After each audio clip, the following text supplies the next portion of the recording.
ಪರಿಯನ್ನ ಜತೆ ಅಗಲೇ ನಲ್ಲ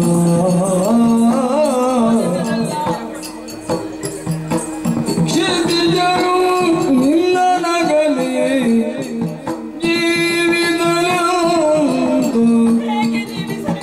ಈ ವ್ಯಥೆಯ ಯಾರೊಡ ಹೇಳಲಿ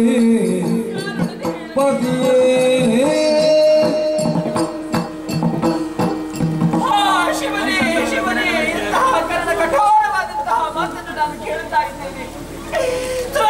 ವಶಪಡಿಸಲು ಹೋದಂತಹ ನಮ್ಮವರು ಅಳಿದು ಹೋದ್ರೆ ರಮಣಿ ಸುರಲೋಕವನ್ನು ವಶಪಡಿಸಿ ಹಿಂದಿರುಗುವಂತಹ ಸಂದರ್ಭದಲ್ಲಿ ಮಂಗಳಾರತಿಯನ್ನು ಹಿಡಿದು ನಿಂತುಕೊಂಡು ಹೇಳಿ ಹೋದವರಲ್ಲವೇ ನೀವು ಹಿಂದಿಗಾಗುವಾಗ ಎಲ್ಲರೊಡನೆ ಹೋರಾಡಿ ಕೇವಲ ಒಬ್ಬ ಯಕ್ಷನಲ್ಲಿ ನಿಮ್ಮ ಭುಜಬಲ ಕುತ್ತಿ ಹೋಯಿದ್ದೇನೆ ಸತ್ಯ ಅಂತ ಪತಿಯಂತೆ ಪತಿಯ ಅಂತ ಸತ್ಯಂತೆ ಅಂತಹ ಪತಿಯನ್ನು ಕಳೆದುಕೊಂಡು ನಾನೆಂತ ಚಿಂತಿಸಲಿ ಇಲ್ಲ ಸ್ವಾಮಿ ನಿಮ್ಮನ್ನು ಕಳೆದುಕೊಂಡು ಬದುಕುವಂತಹ ಶಕ್ತಿ ನನಗಿಲ್ಲ ನಾನು ಬದುಕಲಾರೆ ನಾನು ಬದುಕಲಾರೆ ನಿನ್ನು ಸುಮ್ಮನೆ ಹತ್ತು ಬಲವೇ ನಿನ್ನು ಸುಮ್ಮನೆ ಸತ್ತವರು ಜೀವಿಪರಿಗೆ ಸಮರ್ಥನಾಗಿ ಸರ್ವ ಮಹಿಷಾಸುರಗೆ ಬಿತ್ತರಿಸಿ ಹದ ನಗಳ ಸುಮನಸ ಮೊತ್ತವನ್ನು ಸಾಧಿ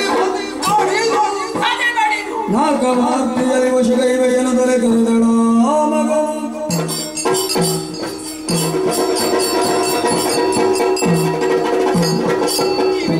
ಮಗನು ಶೂನ್ಯ ಸ್ವಾಮಿ ನಿಮ್ಮನ್ನು ಕಳೆದುಕೊಂಡು ಬದುಕುವುದರಲ್ಲಿ ಯಾವ ಅರ್ಥವೂ ಇಲ್ಲ ನಿಮ್ಮನ್ನು ಅನುಸರಿಸಿಕೊಂಡು ನಾನು ಬರುತ್ತೇನಂತೆ ನಾನು ಸಾಯುತ್ತೇನಂತೆ ನಾನು ಸಾಯುತ್ತೇನೆ ಇಲ್ಲ ನಾನು ಸಾಯಬಾರದು ನಾನು ಅಳಬಾರದು ಸತ್ತವರಿಗಾಗಿ ಹತ್ತರಿಗೆ ಹತ್ತವರು ಒಂದಿನ ಸಾಯುವುದಕ್ಕೆ ಉಂಟಲ್ಲವೇ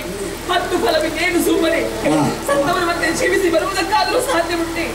ಹಾಗಾದ್ರೆ ನನ್ನ ಈ ಹೀನಾಯ ಸ್ಥಿತಿಗೆ ಕಾರಣ ಯಾರು ಯಾರು ಎಲ್ಲ ದೇವತೆಗಳೇ ನನ್ನ ಹಳೆಯ ಕುಟುಂಬವನ್ನೇ ಒರೆಸಿಕೊಳ್ಳ ಮಾಂಗಲ್ಯವನ್ನೇ ಕಿತ್ತು ಕೈಯ ಕಂಕಣವನ್ನೇ ಮುರಿದು ವೈದ್ಯ ದೀಕ್ಷೆಯನ್ನು ತಂದಿದ್ದೀರಾ ನನ್ನ ಈ ಹೀನಾಯ ಸ್ಥಿತಿಯನ್ನು ಕಂಡನಗುತ್ತೀರಾ